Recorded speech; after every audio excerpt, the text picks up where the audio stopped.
Hi friends, இன்றைக்கி மதுரை மகா சமையலில் மரவள்ளி கிழங்கு சிப்ஸ் எப்படி பண்ணலான்றதை பார்க்க போகிறோம். அந்த சிப்ஸை நீங்கள் ட்ரை பண்ணி பாருங்கள். ட்ரை பண்ணி பார்த்துட்டு எப்படி வந்திருக்குன்றதை கமெண்ட் பாக்ஸில் கமெண்ட் பண்ணி சொல்லுங்கள். இது வரைக்கும் சேனலை சப்ஸ்கிரைப் பண்ணாமல் இருந்தீங்கன்னா கீழே உள்ள ரெட் கலர் சப்ஸ்கிரைப் பட்டனை கிளிக் பண்ணிக்கோங்க. கூடவே பக்கத்தில் உள்ள பெல் பட்டனை கிளிக் பண்ணிக்கோங்க. வாங்க வீடியோ பார்க்கலாம். இப்போது நம்ம மரவள்ளி கிழங்கு சிப்ஸ் பண்ணுறதுக்கு நான் 1 kg அளவுக்கு மரவள்ளி கிழங்கு எடுத்துருக்கிறேன். அதில் ஒரே ஒரு கிழங்குல மட்டும் நான் எப்படி தோல் சீவி எடுக்கிறது அப்படின்றத காட்டுறேன். பாருங்கள், இந்த மாதிரி நம்ம கத்தியை வச்சுட்டு மேல் பகுதியில் உள்ள அந்த தோலை மட்டும் அப்படியே தனியாக எடுத்துருங்க. இதே மாதிரி எல்லா சைடுமே ஃபுல்லாக எடுத்து முடிச்சுடுங்க. பாருங்கள், இந்த மாதிரி எடுத்துக்கணும். க்ளீன் பண்ணி எடுத்துக்கோங்க. லைட்டாக நீங்கள் சீவி விட்டாலே அது கண்டினியூஸாக வந்துடும். பாருங்கள், இந்த மாதிரி ஃபுல்லாகவே தொலியை ஃபுல்லாக எடுத்துருங்க. இதே மாதிரி நம்ம கிழங்கு ஃபுல்லாகவே எடுத்துடணும். இதே மாதிரி நம்ம 1 kg வாங்கி வச்சுருக்குறோம். அது எல்லாத்துலேயுமே இந்த மாதிரி தொலியை ஃபுல்லாகவே சீவி எடுத்துடணும். பாருங்கள், இந்த மாதிரி ஃபுல்லாக தொலியை ஃபுல்லாக சீவி எடுத்துருங்க. இப்போது இந்த மாதிரி ஃபுல்லாகவே நான் தொலியை ஃபுல்லாகவே சீவி எடுத்துட்டேன். இப்போது இதை கட் பண்ணி வச்சுக்கோங்க. நீங்கள் தேவையான சைஸ்க்கு கட் பண்ணிவிட்டு இதை தண்ணியில் கொஞ்சம் நேரம் ஊற வச்சுருங்க. ஒரு 10 நிமிஷம் ஊற வச்சுட்டு எடுத்துக்கோங்க. பாருங்கள், இந்த மாதிரி 1 கிலோவும் சீவி எடுத்துட்டு இதை தண்ணியில் ஒரு 10 நிமிஷம் ஊற வச்சு எடுத்துக்கோங்க. இப்போது இந்த மாதிரி ஒரு ஸ்லைசர் எடுத்துக்கோங்க.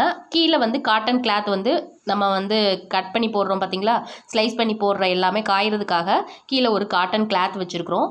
அதில் ஃபுல்லாகவே நம்ம கிழங்க அப்படியே சீவி எடுத்துக்கோங்க. சின்ன சின்னதாக ஸ்லைஸ் பண்ணிக்கோங்க. இந்த அளவுக்கு திக்னஸ் இருந்தால், ரொம்ப சின்னதாக இருந்தால் போதும். ஏன்னா மரவள்ளி கிழங்கு சாப்பிடும்போது, சிப்ஸ் சாப்பிடும்போது நமக்கு பல் இடுக்கில் எல்லாம் போய் மாட்டிக்கும், குத்தும். அதனால் நம்ம சின்ன சின்ன ஸ்லைஸாக போட்டிருக்குறோம். பாருங்கள், இந்த மாதிரி ஃபுல்லாகவே ஸ்லைஸ் பண்ணி எடுத்துக்கோங்க. பாருங்கள், இந்த மாதிரி ஃபுல்லாகவே ஸ்லைஸ் பண்ணிவிட்டு அப்படியே கிளாத் ஃபுல்லாகவே பரப்பி விட்டுருங்க. அது கொஞ்சம் நேரம் ஈரம் நல்லா உரியணும், அதுக்காக தான். பாருங்கள், இந்த மாதிரி ஃபுல்லாகவே ஸ்லைஸ் பண்ணி எடுத்துக்கோங்க.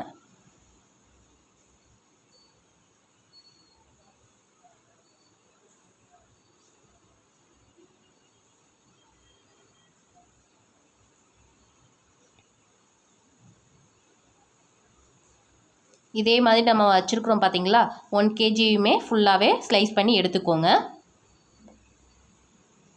இப்போ ஃபுல்லாகவே ஸ்லைஸ் பண்ணி எடுத்தாச்சு. இப்போ காட்டன் கிளாத்தில் நல்லா பரப்பி விட்டுக்கோங்க. லைட்டாக கொஞ்சம் நேரம் நல்லா தண்ணியெல்லாம் உறிஞ்சிக்கட்டும். இப்போது இந்த மாதிரி நம்ம பரப்பி விட்டாச்சு. இப்போது நம்ம ஆயில் ஹீட் பண்ணிடலாம். பாருங்கள், இந்த அளவுக்கு ஸ்லைஸ் பண்ணி வச்சுருக்கிறேன். இப்போது ஆயில் ஹீட் ஆனதுக்கப்புறமா நம்மளோட சிப்ஸ்க்கு போட ஆரம்பிச்சிடலாம். இப்போது இந்த மாதிரி ஸ்லைஸ் பண்ணி வச்சுருக்கிற மரவள்ளி கிழங்க நம்ம ஆயிலில் போட்டுடலாம். இப்போது ஆயில் ஹீட் ஆகட்டும். இப்போ ஆயில் ஹீட் ஆயிடுச்சு. இந்த மாதிரி தனித்தனியாக போடுங்க, மொத்தமாக போட்டுறாதீங்க. தனித்தனியாக போட்டு பொன்னிறமாக வர்ற அளவுக்கு பொரிய வச்சு எடுத்துக்கோங்க.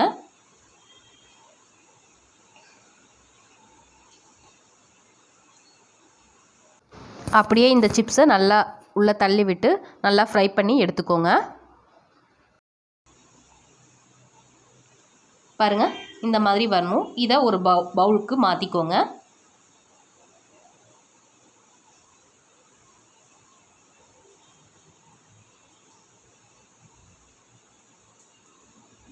இதே மாதிரி அடுத்த பேட்சஸும் போட்டுருங்க.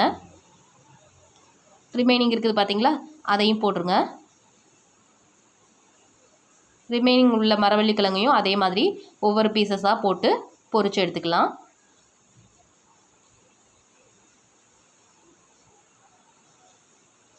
நல்லா வெந்ததுக்கப்புறமா எடுங்க.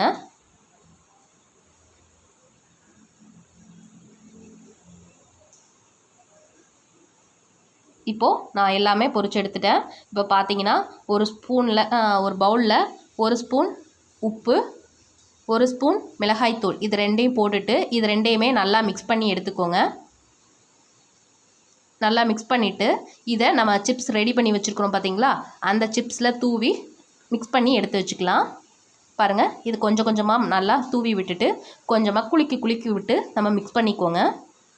ஏன்னா ஒரே இடத்துல போட்டோன்னா நல்லா ஒரே இடத்துல செட் ஆகி நின்றுக்கும். ஒரு சைடு மட்டும் உப்பாக இருக்கும். அதனால் நீங்கள் எல்லா சைடுமே தூவி விட்டு இதை மிக்ஸ் பண்ணி எடுத்து வச்சுக்கோங்க. நமக்கு சிப்ஸ் ரெடி ஆயிடுச்சு. பாருங்கள், இதே மாதிரி நல்லா மிக்ஸ் பண்ணி விட்டு எடுத்துக்கோங்க.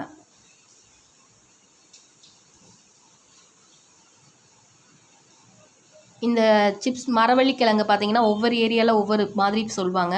கப்பக்கிழங்குன்னு சொல்லுவாங்க, மரவள்ளி கிழங்குன்னு சொல்லுவாங்க. ஒவ்வொரு ஏரியாவில் இதோட பேர் வந்து மாறுபடும். இந்த சிப்ஸை ட்ரை பண்ணி பாருங்கள். நம்ம சிப்ஸ் சூப்பராக ரெடி ஆயிடுச்சு. இந்த பாருங்கள், இந்த மாதிரி சூப்பராக ரெடி ஆயிடுச்சு. இந்த மாதிரி சிப்ஸை ட்ரை பண்ணி பாருங்கள். ட்ரை பண்ணி பார்த்துட்டு எப்படி வந்திருக்குன்றதை கமெண்ட் பாக்ஸில் கமெண்ட் பண்ணி சொல்லுங்கள். இது வரைக்கும் சேனலை சப்ஸ்கிரைப் பண்ணாமல் இருந்தீங்கன்னா சப்ஸ்கிரைப் பண்ணிக்கோங்க. கூடவே பக்கத்தில் உள்ள பெல் பட்டனை கிளிக் பண்ணிக்கோங்க. இந்த வீடியோஸை உங்கள் ஃப்ரெண்ட்ஸ்க்கு ஷேர் பண்ணுங்கள். தேங்க்யூ.